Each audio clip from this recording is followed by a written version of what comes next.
Today, the Matt Walsh Show, I attended the Democrat convention in Chicago this week. I was shocked to discover that I am not welcome there, but I still had a very enlightening and productive time. I'll tell you all about it, show you the footage also today on the show. Also, Oprah gave a speech last night where she explained that the American dream depends on our ability to kill our own children.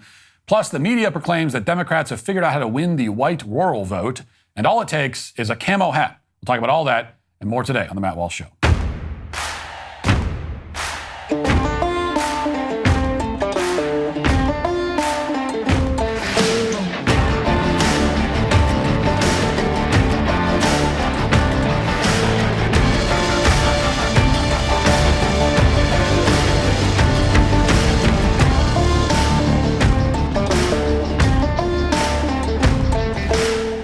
There's only one cell phone company that gives you free premium access to the media that you actually care about, and it's Pure Talk. This might be the best offer Pure Talk has ever come out with.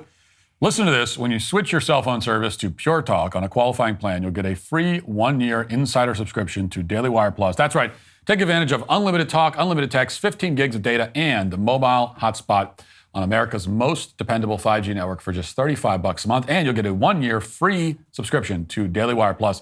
Daily Wire Plus Insider Plan gets you access to an entire library of movies, series, and documentaries, including Lady Ballers, What is a Woman, Mr. Bertram, Run, Hide, Fight, and more. Plus, you get all of our daily shows uncensored and ad-free. But the only way you can get this special offer is by going to puretalk.com/Walsh. I've been telling you to stop overpaying for your cell phone plan for a long time. If you haven't made the switch over to Pure Talk yet, now's the time. Go to puretalk.com/Walsh today, switch to a qualifying plan, and get 1 year free of Daily Wire Plus Insider.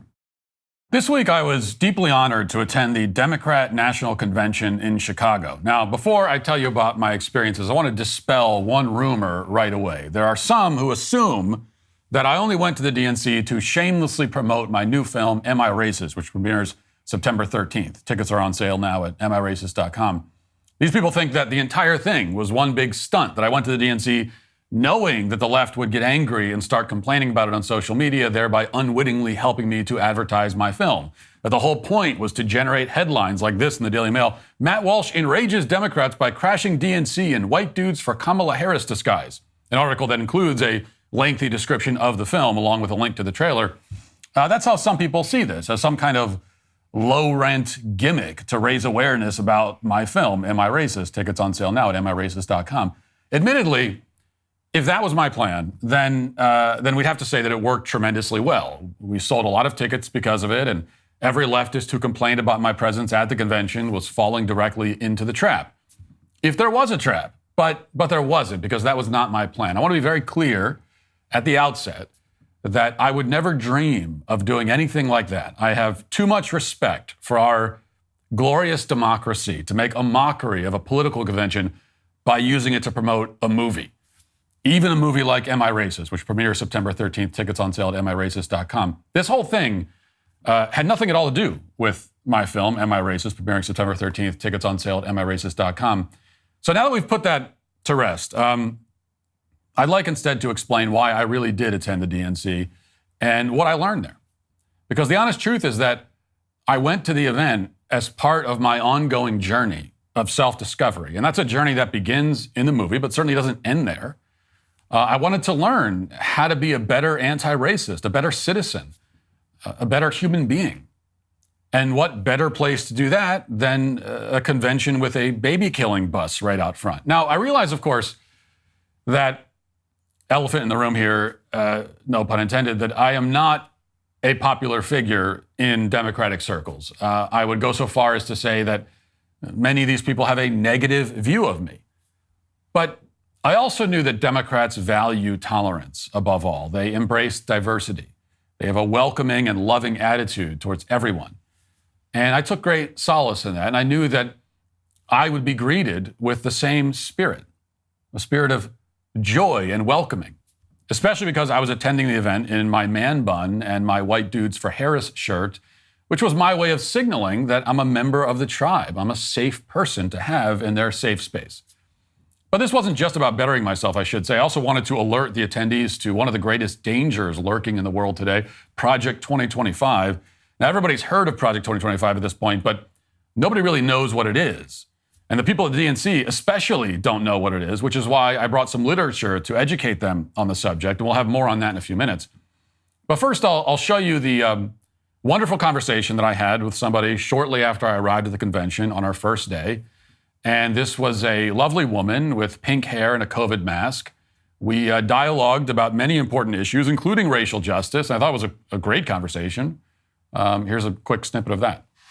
So are you partisan? Well, we're partisan for the truth is what we're partisan right, for. nice. I like that. Partisan for the truth. That's good. Even though I'm wearing a Kamala Harris hat. Right, I know. Right. It's not partisan. But I'm advocating for her to, it's like a non-partisan way. Yeah, exactly. Because if you don't vote for Kamala Harris and Trump gets in, these policies get implemented. No, that's all. We got to stop Trump.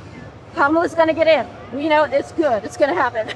But fingers crossed. Right, fingers crossed. But if she doesn't, but if she doesn't, again, they're going to continue to try pushing. Because racial justice is the particular focus of mine. Is that important to you in your personal life, to decolonize, decenter your whiteness? Hands down, absolutely. And everything you do, you have to think about. How do you do that on a daily basis? You get up in the morning, you're decentering. First of all, who has access? Who's at the table? And who's in the room? I'm gonna go a little overboard. Yeah, go. Let's hear it. Let's hear it. If I walk into a room and there are people of color in the room, I want to literally not be in the center of the room. Yep. So I'm walking around the edges of the room. Just so I'm not in the center. Not everyone goes that far. Right, and I'm super committed to it. So that's. I walk in a room, I'm white, but I'm also an anti-Zionist Jew of Ukrainian descent. I'm also a lesbian. I also, identify as a dyke. So like all those things. So you got a couple more. But but I don't have to say points, but you have a couple more points. Right. So you have to be aware. I have no points. Well, no, but you have a say, and also. If you're not fighting for reproductive justice as a man, especially as a straight man, that's some work to do, right? Yeah. I look around this place. There's too many white people. Oh, absolutely. Yeah. Too many white. But a lot of black women who are organizing, and but they always have. The white people are walking through. Yeah. Right. Yeah. Because the black women set it up, the white people show up. But this is an elite scenario here. Yeah. I mean, it is. It's just like anybody can come, but really, can they? Do they feel like they're welcome? I don't want to be on camera. Well, it's great talking to you. All right. Yeah, you too. Take it easy. Thank you. Yeah. We'll do the shake thing. Well, yeah, because with the mask, I don't want to. All right, we'll do that. Yeah, okay. We'll do that. Yeah. All right. Take care. Okay, all right. That was a great discussion. We seem to be on the same page. Left on good terms. And I was excited to walk around the convention, talk to many more people, many of them also wearing pink hair and COVID masks. But unfortunately, after talking to one person and having a completely civil and intelligent conversation, you just saw it, and even, dare I say, becoming best friends, I was nonetheless reported to security and escorted from the building and told that I'm banned for the rest of the week just because of that conversation. So I've been requested to escort you out and ask you to leave. Okay. And in the process, we're going to need your wristbands back as well. Can we ask why? Why are they kicking me out? The people running the event is requesting that. So this is an event run by the organization, and they want you out. Well, they didn't give a reason? What was that? They didn't give a reason? They don't need to give me a reason. All right. I wasn't causing a scene. I was being very friendly. I understand. Anything you want to say part of the escort? All right. Cool. Let's go ahead, escort them out. I got the T-shirt for the event. I understand. So, all right. You have to leave the premises, and we also need your wristbands back too. So we're able to come back tomorrow, or is this a one-day thing? I'm going to defund the police until they're calling the police, huh? All right, guys. They're requesting you don't come back for the rest of the week at this location, all right? For the whole week? The whole week. And they didn't say what I did wrong? They don't need to. All right. Have a good day. Please don't come back. Have a good day. Please don't come back. What did I do to deserve that treatment? I came to learn, grow as a person and an ally. Instead, I was thrown out into the cold. And why did they treat me like that? What did I do wrong? What were they trying to tell me? They said, please don't come back. But I knew that there must be a deeper message. I thought about it, and I realized that don't come back must have meant don't go back to who you were before. Don't become your old self again. They weren't saying don't come back physically to the convention. They were speaking metaphorically, poetically, I realized. So later that night, I did go back, Only this time I had learned a valuable lesson. If you want to be welcomed in left-wing spaces, it's important to not talk to anyone or express any point of view at all at any point. And I knew that everything would be fine if I just walked on the convention floor and blended in with the crowd. In fact, you can see here in the footage that I'm not causing any trouble. I'm just I'm not talking to anyone. I'm not creating a scene. I'm walking around, sitting, listening, applauding. Everything was fine. Everything was going well. But then as I was venturing around and taking in the sights, I may have accidentally, entirely unintentionally, through no fault of my own, stumbled right into the middle of a CNN interview with Senator Chuck Schumer. Watch. Work with all kinds of people, and she was effective in getting things done. One of the things she pushed, which we succeeded in, was $35 insulin for senior citizens. Now we're going to get it for everybody. What's your response when Trump takes credit of that? Trump takes credit for so many things he doesn't do and gets the blame for a lot of things he does do. He's lost his bearings, as we can see, day by day. Senator Chuck Schumer, I know you've got a lot to do on the convention floor. Thank you for taking the time to talk to us. Great to see you. Anderson, back to you. Camo, thanks very much. Scott, I interrupted you. So I know you might see me walking in the direction of the live shot, plodding right through it, staring at the camera, then turning around and walking back in the same direction, and then turning around and walking through the shot again for a third time. And you see that, and you think that this was some ridiculous, immature, intentional attempt to photobomb Chuck Schumer. And frankly, I'm offended by the mere suggestion. First of all, I'm in the media. I'm a professional. Okay, I would never photobomb anyone. Second, once again, I'm there to learn. Third, I've never been on the convention floor before. I didn't know where I was. I was confused. I didn't know where to go. Okay, so that was happening there. Now, regardless, this clip made its way to Twitter, and next thing you know, other people on the convention floor were taking pictures and posting angrily about my presence. A reporter from Bulwark approached and asked if I was Matt Walsh, and he recounts this exchange in an article on the site. Quote, Walsh regularly dons a similar disguise to film gotcha moments for his documentaries lampooning progressives. For that reason, it wasn't difficult to recognize him, even on the crowded convention floor. I asked him if he was Matt Walsh. No, I'm not, he said after a wide-eyed look. When I followed up with, I know it's you, he replied, that man is dead. I'm a new man now. Now, I can confirm that that is an accurate quote, and it was true. I was a new man. The security guard told me not to go back to my old ways, to change myself, to be transformed. He didn't say that exactly, but that was his point, right? That's what he was trying to say. And so I took it to heart. Nonetheless, next thing you know, I was trending on Twitter on a night that was supposed to be Michelle and Barack's big night, which is really embarrassing for me. And lots of angry tweets were posted, like this one. Fam, Matt Walsh is at the Dem convention posing as a delegate. Do not talk to him. Call him out. Tell security if you can. Please reshare to spread the word. Hate monger, fake, loser. Now, there were hundreds of other tweets along these lines, and the Democrats were frantically warning each other about me. They were on the lookout. My man bun was suddenly like the dorsal fin in Jaws. I was the monster from the deep, swimming through the crowd of people, and they were on edge. They were nervous. They were very unhappy to have me there. And the outrage continued on social media long into the night, well after the event had concluded for the evening. And I have to tell you that I don't usually get this vulnerable on the show, but I left that night feeling defeated. All I wanted to do was learn and evolve and become a better ally. I didn't want any attention. It's the last thing that I wanted. And I didn't want to cause any problems. Again, I certainly didn't want to draw attention to myself, or least of all my movie, Am I Racist, premiering September 13th. Tickets on sale at amiracist.com.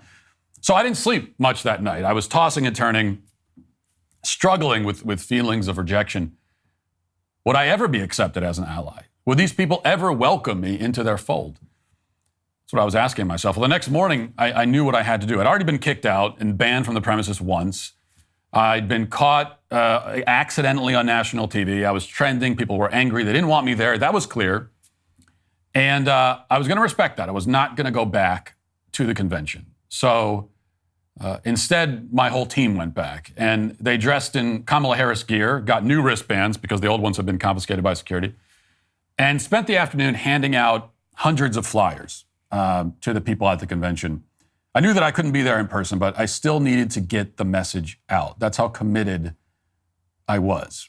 I needed to warn the convention attendees about the radical Project 2025 agenda. They might not welcome me, but I still care about them. I am concerned for their safety. So I had to let them know the truth about Project 2025 one way or another. Now, I had been able to hand out a bunch of the cards myself, as you can see here, the day before, but I wanted my team to pass out hundreds more.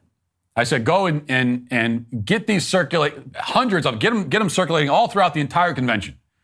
Get a card in every person's hand. That's how important this is.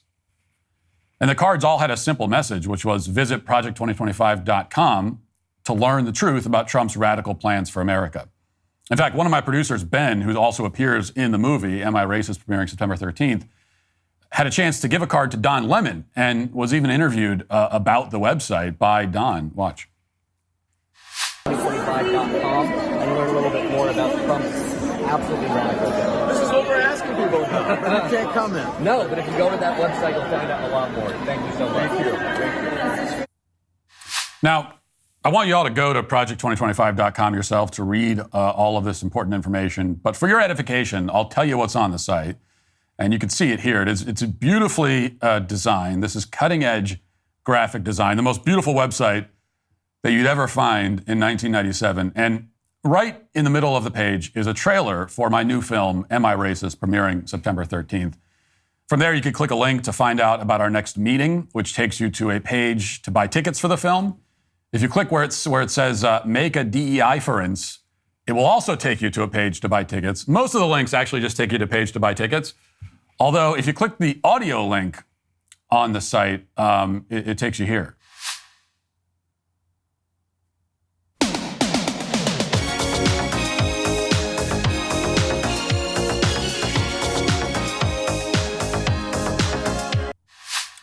Sorry, I don't know what that was. That's some sort of mistake. That's a technical. That's supposed to also be a page to buy tickets. I don't know why that's there. Anyway, you get the idea. You know, it's all there, and it all promotes my movie. And you know, you might argue that this has nothing to do with Project 2025, but I would disagree, because the best way to fight Project 2025, whatever the hell it is to see my movie, Am I Racist?, premiering September 13th. So my journey at the DNC may have been rough at certain points. There were some speed bumps along the way, as there always is when you're learning. But in the end, I think we all came to understand each other. We grew together. We became better people. And now I know one simple truth, and it's the same truth that everyone at the DNC now knows too. That Am I Racist? Premieres September 13th, and tickets are on sale at amiracist.com or project2025.com. Now let's get to our 5 headlines.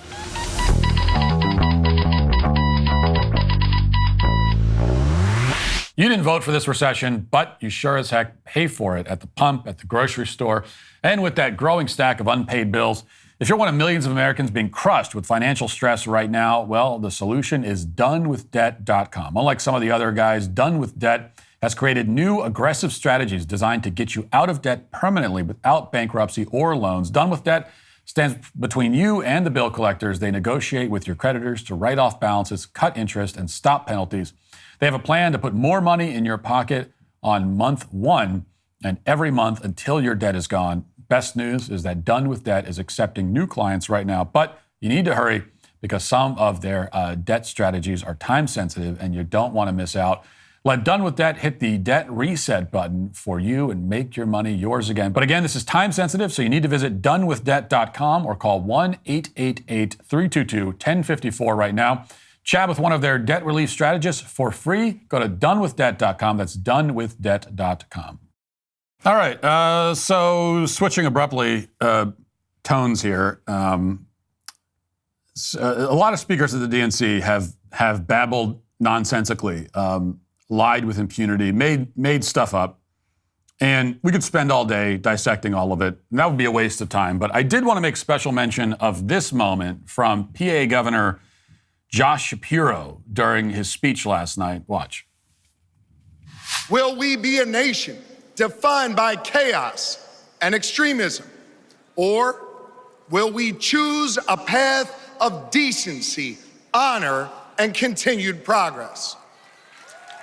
Kamala Harris, well, she has spent her entire career making progress.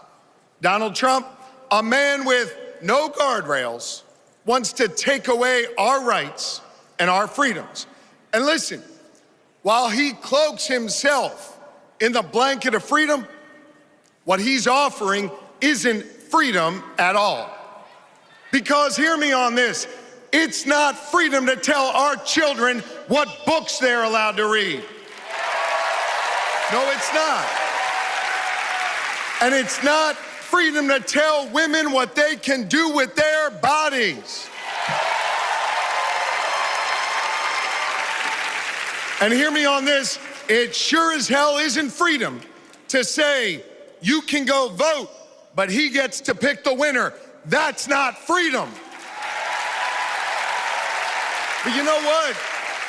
You know what, Democrats? We are the party of real freedom. Hear me on this. Hear me on this. Kamala Harris does the same thing now. She picked up the same, hear me now, hear me on this. It really is creepy how Democrats simultaneously pick up certain words and phrases all at once and use it incessantly. And, that seems to be one example. Of course, the most prominent example is the weird thing. Like all at once, they all started running around calling everything weird. And they all use that word now. I mean, all of them. Anything that they don't agree with is automatically weird. A month ago, none of them used that word in a pejorative way. And now they all do all the time. And that level of programming, it's just disturbing. I mean, in fact, there was a booth at the DNC, just to show you like how far this goes. They had this in merch. The weird branding is part of their merch at the DNC. There was a booth that was selling stickers that said "so weird."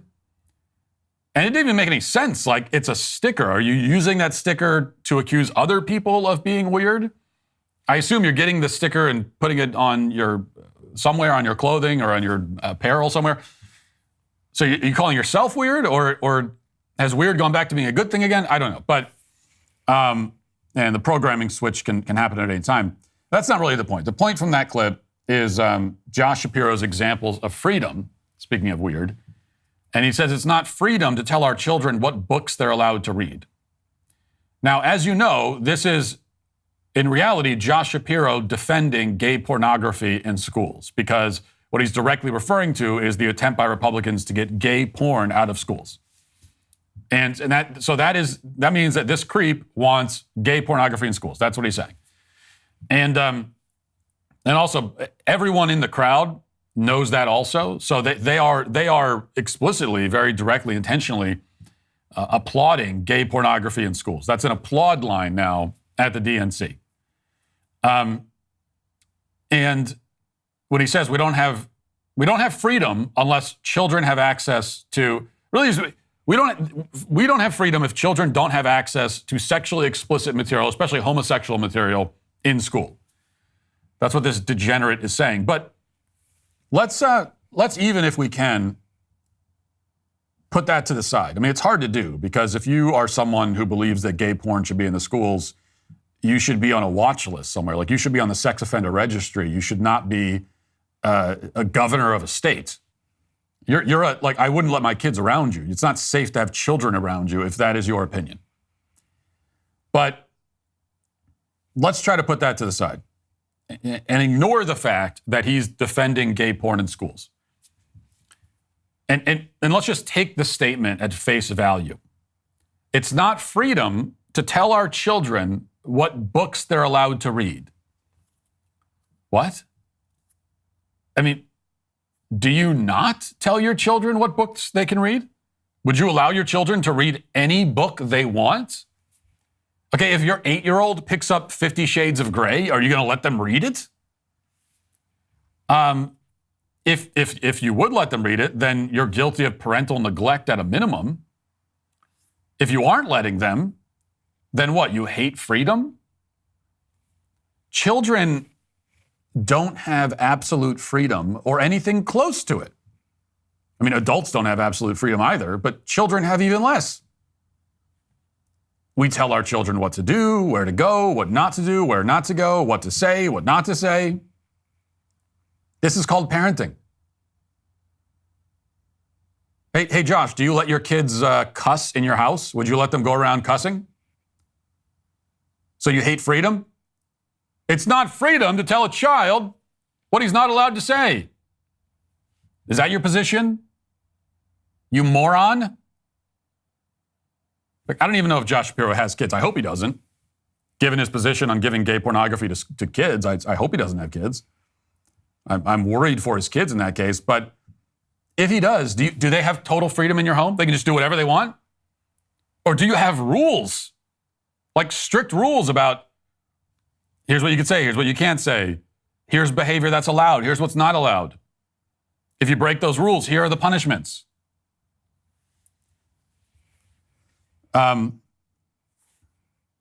So talking about freedom like it's an absolute, like people should just have the ability to literally do whatever they want all the time, talking about it in that way is asinine because nobody actually believes in that.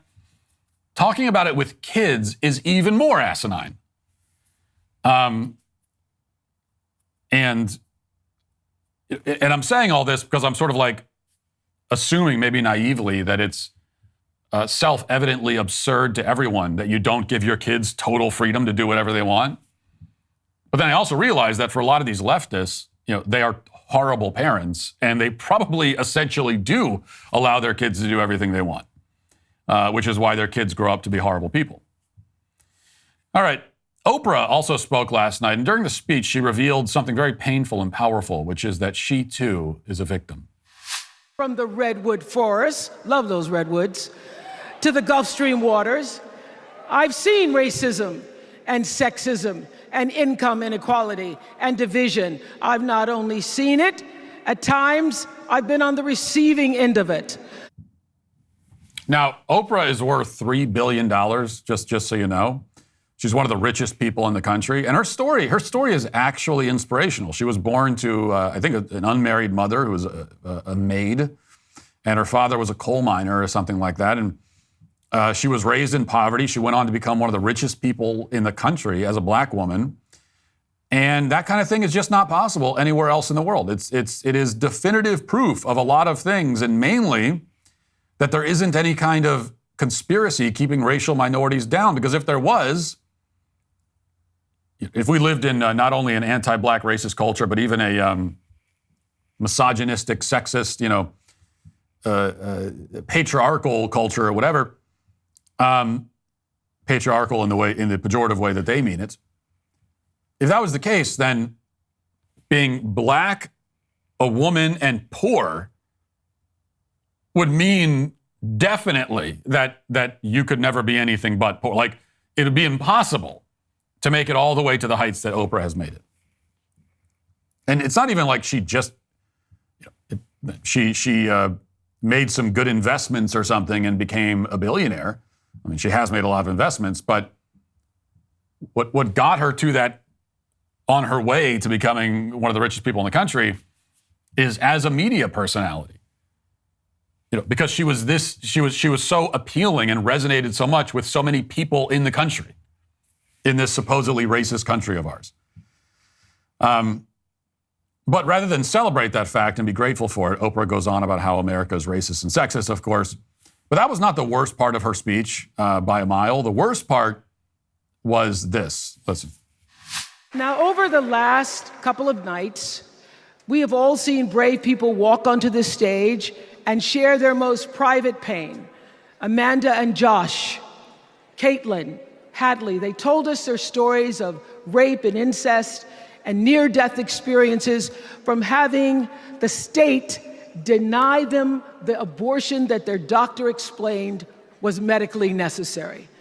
And they've told us these things for one reason, and that is to keep what happened to them from happening to anybody else. Because if you do not have autonomy over this, if you cannot control when and how you choose to bring your children into this world and how they are raised and supported, there is no American dream. Now, really listen to what she's saying there. listen to it and think about what she's saying. She's saying the American dream is dead if you can't kill your child. The murder of children is what keeps the American dream alive. I mean, this is pure savagery. This is like the Aztecs making human sacrifices to appease the god. This is Aztec levels of barbarism. It is unthinkably, inconceivably evil. And it's coming from one of the most mainstream voices in the country. Probably the mainstream voice in the country is what this is coming from. And, she says that you should choose how and when to bring your children into the world. I totally agree. But once you have conceived them, they're already in the world. An unborn child is in the world. Where else would he be? He's not on Jupiter. He's not hanging out on Pluto somewhere. He doesn't exist in some kind of alternate dimension. He isn't a fictional character. He's in the world. He's on Earth, right? So he's in the world already. And also, of course, abortion has nothing to do with bodily autonomy. The question is not whether you can control your own body. It's whether you should be able to exercise absolute, total control over the body of your child, even to the point of destroying your child's body and ending his life intentionally. That is the question. And anyone who says that, yes, the answer is yes to that, because it's, that's all under the sort of the purview of the woman's bodily autonomy, because the child is entirely dependent on the mother for survival. Well, that's a problem, because children continue to be entirely dependent on their mother for survival for months, if not years, after they're born. So if you can claim bodily autonomy to that extent, where if someone depends on you for their survival, you can just kill them, well, then you've justified abortion after birth. You've justified post-birth abortions well into infancy, but probably until the age of 18, if not longer, because the fact is that children are entirely dependent on their parents for survival for years and years and years. And that dependency is a claim on the parents, every aspect of the parent's life, to include their body. Like, my children are dependent on me and my wife for survival. And in order for us to keep them alive, that is a claim that they are making on our entire lives.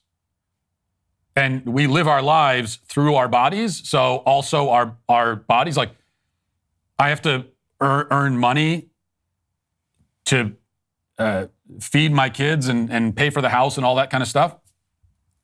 And I do all of that. Like, I'm not some floating mind out in space.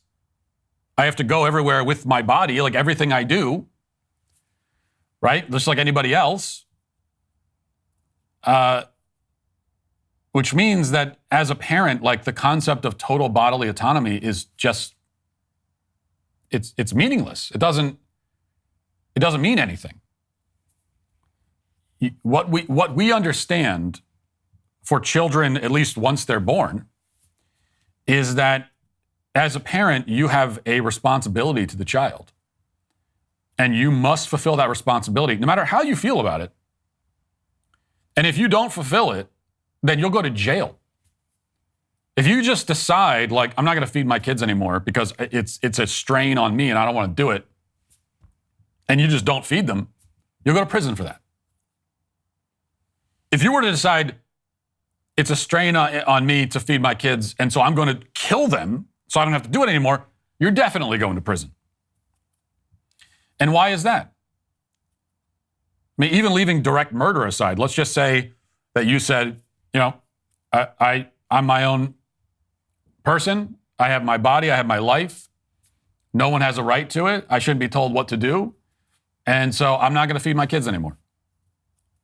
And I'm not going to provide a house for them anymore. And then your kids starve to death or die of exposure out in the cold. You go to jail. Everyone agrees that you should go to jail for that. Why is that? Well, because what we understand is that The fact that that is your child means that you have a responsibility to your child that is unique. You don't have that kind of responsibility to anybody else.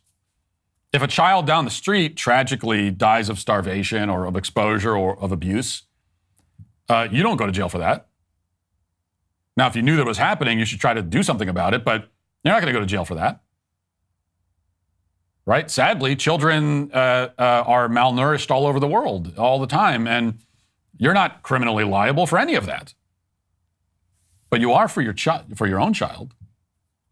And why? Because as a society, we recognize you have a unique, special responsibility to your own child. And that responsibility comes before your ideas about your own rights. You do not have the right to not fulfill that responsibility.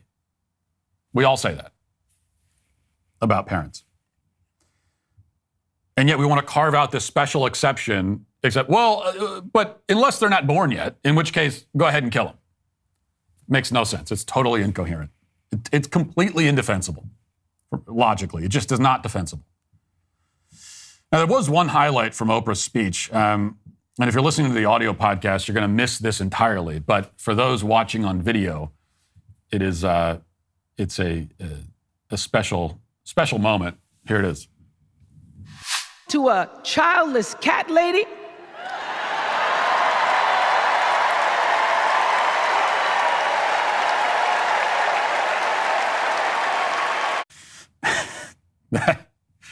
That cameraman was ready.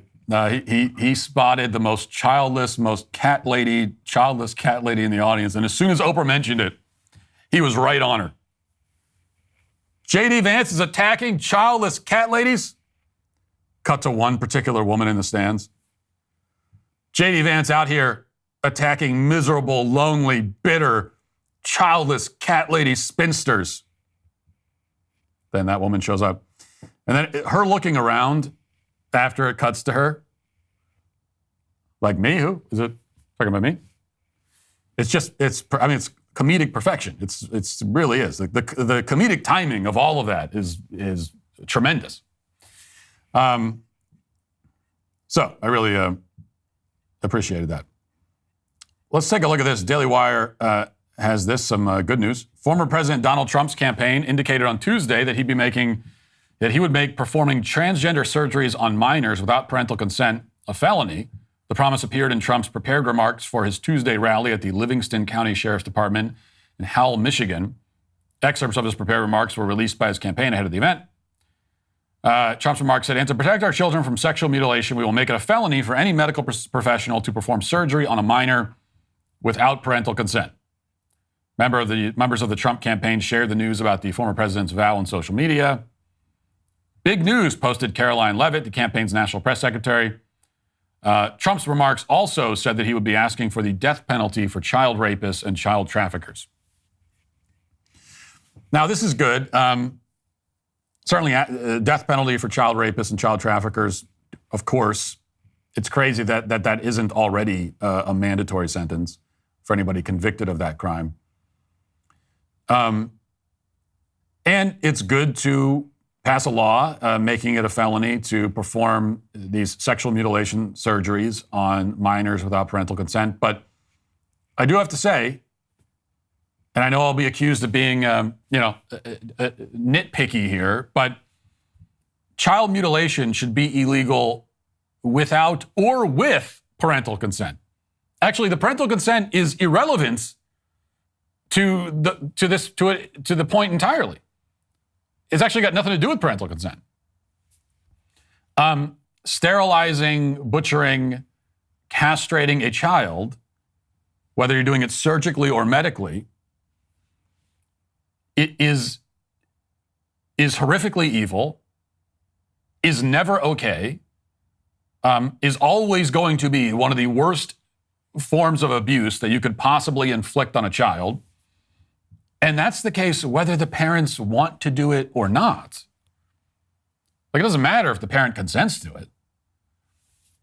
And we should also note here that in the vast majority of cases where this sort of thing is happening to kids, the parents do consent to it. Now, there might be some cases where parents don't consent to it and it happens, but in 99% of cases, when this is happening, the parents are on board with it. Tragically on board with it. So if you make that stipulation without parental consent, then it ends up not applying to like the vast majority of cases where this is actually happening. So I would suggest that that if Trump wins and we get to the point of actually trying to pass this law to make it a felony, it's not nitpicky. It's like it's very important that that we take out the parental consent stipulation. Very important, and because this is not. You might say, well, let's take the small victories when we can get them.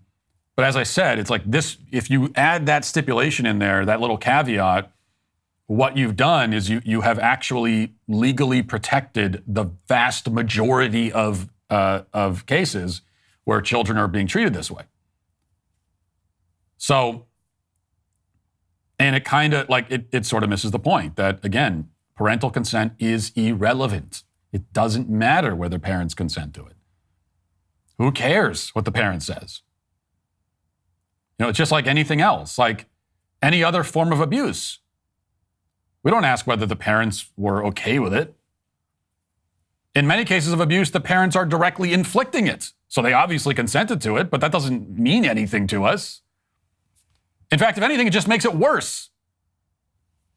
Right? The fact that the parents go along with it, that doesn't make it better, it makes it worse. If a child is viciously abused, it's a terrible, evil thing no matter what. But I think we would all agree that like a child at a daycare center who is abused at a daycare center, physically abused in some way at a daycare center without the parents' knowledge, it's a terrible, awful, evil thing. Is it better because the parent wasn't involved? Like if the parent is inflicting that abuse, that makes it even more evil because you're the parent. You're supposed to be protecting your child. You should be the last one inflicting any harm on a child. So I don't think we should carve out these exceptions at all. And not only should we not carve out the exception, but it's a felony to do this to a kid. It should be great. Who are we charging with a felony? I would say if this procedure is performed on a child, you charge the so-called medical professionals who did it. You also charge the parents. You charge if this is a situation where divorced parents and one parent is against it, doesn't want it to happen, you don't charge that parent. If both parents are whatever parents are going along with it, are facilitating this, are bringing the kid to the hospital to have this abuse inflicted on them, those parents should be charged with a felony and should go to prison for it. So I think that's a very important stipulation. You guys have to see me light this thing so you know that it lights. Does it light? Oh, there we go. Well, that's how you light a candle, folks. As a widely recognized authority on style, home ambiance, and interior design, I can say with certainty that the number of times you've wondered, Matt, where do you get your candles, is staggering. Well, ponder no longer. Introducing the Candle Club. My exclusive collection of candles is now available, including scents like Mountain Retreat, which features notes of green pine, balsam, and warm spice. You can get that and other scents in my collection, all tailored to my highly refined olfactory palate. And you can join now at thecandleclub.com for exclusive perks. 20% off a founding membership, a founder's box, 20% off all candles, exclusive access to members-only scents, and more. I can tell you that I actually did have a hand in designing these scents, I think, because they kept bringing me little vials with scents for the candle, and they'd say they'd ask for my notes. And they'd give me one that said, I got the Mountain Retreat one, and I smelled it. And I said, it needs to smell more like a mountain. More mountain. And then they'd bring back something in 2 days And I'm pretty sure they didn't do anything. I'm pretty sure they didn't change it at all. But then I smelled it and said, yeah, that's right. It smells like a mountain. So anyway, that's the process that went into these candles. And they're free of toxic ingredients and woke ideology, unlike the big brands out there, making them safe for the whole family. There are limited quantities of these exclusive member boxes. So get yours before they're gone. Head to that's thecandleclub.com today. If you've already visited amирacist.com and grabbed your tickets for September 13th, thank you. But I'm hearing from some of you that your local theater isn't showing Am I Racist, the Daily Wire's first theatrical release yet. Well, here's how we change that. Every ticket sold right now helps add more theaters nationwide. Think of it as the free market actually working. Wait until you see what we uncover about the weird world of DEI and what they really think about you and America. The response to this movie has been phenomenal so far, but we're just getting started. If Am I Racist is playing at a theater near you, head to amирacist.com and buy your advance tickets today. Let's get this movie into every theater across the country by September 13th. Now let's get to our daily cancellation.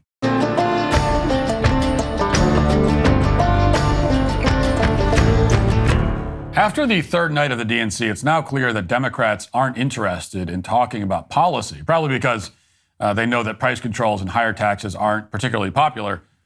So they spent most of their time talking about things like skin color and gender instead. They've gone all in on identity politics. And if that wasn't clear enough, after the racially segregated conferences that opened the convention, it became pretty self-evident around the fifth time that Oprah got a standing ovation last night for announcing that Kamala Harris would be our first black woman president.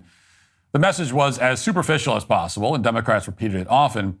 We were expecting all that, going into the DNC. Anyone who's paid any attention to the Democrat Party over the last few decades could have seen that coming. But even given those extremely low expectations, there was still no way to predict just how superficial and inane things would get when it came time for Democrats to attempt an appeal to a demographic group that they've demonized at every opportunity, and that would be rural voters who are mostly white. As much as Democrats would rather not have to appeal to these voters, the fact is they simply can't ignore them. Something like a quarter of Pennsylvania's residents live in a rural county, for example, and states like Pennsylvania will probably decide the election. So how did Democrats, the party of superficial identity politics, make their pitch to these voters that they clearly disdain? How did Democrats pretend to respect these voters and understand their values and their political views? Well, I hope you're sitting down, because this is pretty tremendous stuff. To great fanfare, Democrats rolled out a camo hat on their official merch store. And then Kamala Harris' stepdaughter put it on. So here's the hat in all its glory. Look at that. And if you're a voter out in the country right now, you're swept off your feet by this. You can't believe it. That's it. So take a good long look at that. That's the Democrats' grand plan to reach out and connect with country folk. And predictably, the media was absolutely floored by this. They think it's the single most brilliant strategic move of the entire convention, maybe of our political lives. Now that you can buy a camo hat on the DNC's website, there's just no way that rural voters will ever consider voting for Donald Trump. Here's Rolling Stone to explain, quote, "The cherry on top appeared in the form of a Harris-Walz camouflage baseball hat released a few weeks ago. It sold out instantly. It's country artists like Jason Aldean, who appeared at the Republican National Convention and engages in the working man sport of country club golf with former President Trump, who like to own this sort of symbolism. His 2019 album, 9, even contained a song called Camouflage Hat. That's the genius work of this one small bit of Harris-Walz merch. The hat reclaims the rural and southern identity that mainstream Democrats have long ignored, all with the power of one nifty little cap. Ella Emhoff proudly wore hers last night, while Walz displayed his own, also camouflage, Jason Isbell hat backstage." Yes, selling a camo hat is a stroke of, quote, genius. Rolling Stones think this is the key to winning back the hearts and minds of rural voters. As if folks out in the country are, like sitting around saying to each other, wow, did you see Kamala Harris' stepdaughter with that camo hat? She totally gets us. We should vote for her. Now, it's tempting to think that this is an insult of some kind or some kind of in-joke. But again, Democrats need rural voters to win the White House. They can't really afford to antagonize them, just flagrantly. So it stands to reason that this is indeed the kind of thing that they believe that these kind of voters will love. That's why the corporate press is trying to sell this message so desperately. This is how superficial Democrats have become as a party. This is what end-stage identity politics looks like. Now, to be fair, as Rolling Stone eagerly pointed out, the hat was accompanied by some other ways to appeal to these voters. And in this case, it was a couple of singers who opened the DNC, Jason Isbell and Mickey Guyton. Quoting from Rolling Stone, it's hard not to feel like this is a new understanding from the DNC, that liberals aren't just listening to streaming pop hits, and that Southern folks, Appalachian residents and small-town people in general who listen to country and roots music often believe in things like basic human rights too. It seems like the Democrats are intent on further filling that messaging gap when it came to the musical choices of Guyton and Isbell. There's a significance to picking these two. Yes, rural voters love Jason Isbell and Mickey Guyton, as we all know. In particular, these voters are notoriously fond of Isbell's song, White Man's World, which includes this line, I'm a white man living on a white man's street. I've got the bones of the red man under my feet. The highway runs through their burial grounds, past the oceans of cotton. Of course, when they're not rocking out to that land acknowledgement posing as a song, rural voters are enjoying Mickey Guyton's song, Black Like Me, which features lines like this one. If you think we live in the land of the free, you should try to be black like me. Now, to Democrats, these songs and a camo hat are all you need to lock up this vote.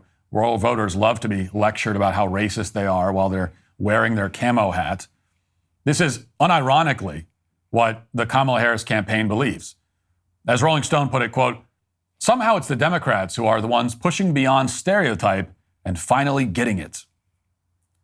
Now, as with everything else from these people, it's just total projection. From its inception, Kamala Harris's campaign has advanced one stereotype about these voters after another, and that has continued through the DNC. Last night, in his 17-minute speech, Tim Walz managed to once again attack J.D. Vance for attending Yale, because apparently that's something that, I don't know, small-town voters are incapable of doing. And this is an attack line that we've heard again and again from Tim Walz in particular. Listen to this. Look, folks, in the heartland and in Nebraska and in Minnesota, we don't need a Yale-educated philosophy major backed by billionaire venture capitalists to tell us who we are. We know who we are. We know who our neighbors are. That angst that J.D. Vance talks about in Hillbilly Elegy, none of my hillbilly cousins went to Yale, and none of them went on to be venture capitalists or whatever. It's not who people really are. I had 24 kids in my high school class, and none of them went to Yale.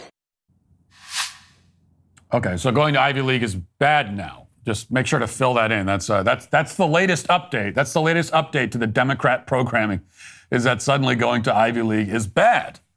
Means you're out of touch. You know, I mean, I'll take that deal. Fine. Okay. If we were going to apply it across the board, which of course we're not. So Tim Walz, who joined a Harvard-affiliated teaching program during one of his dozens of trips to China, because, you know, that's something that folks out in the country are, they're taking trips to China all the time. Go to the heartland. Go to a small town in the heartland and ask the people there about how many trips to China have they taken. They'll all say, like, at least 10. But anyway, this is the guy who's attacking J.D. Vance for growing up poor, then working his way into a competitive school and getting a well-paying job. That's an attack line now. This guy started out poor and then became successful. What's up with that, folks? You know, the folks that I know back home, none of them, they would never dream of being successful. Because that's not something that rural voters are supposed to do, according to the Kamala Harris campaign. They're supposed to put on their camo hats and listen to music about how they're white supremacists instead. This is apparently Democrats' plan for winning the votes of millions of these voters all across the country, including critical swing states. According to our betters in the media, this strategy is what genius looks like. But in reality, it's the inevitable result of identity politics brain rot. It's the result of leftists coming to really believe that everyone is as superficial and patronizing as they are. And I think there's a very good chance that it will backfire in November. And until then, Kamala Harris's plan to lock up the rural vote with a camo hat and everybody in the media who thinks that this hat is somehow a stroke of genius are all today canceled. That'll do it for the show today. Thanks for watching. Thanks for listening. Talk to you tomorrow. Have a great day. Godspeed.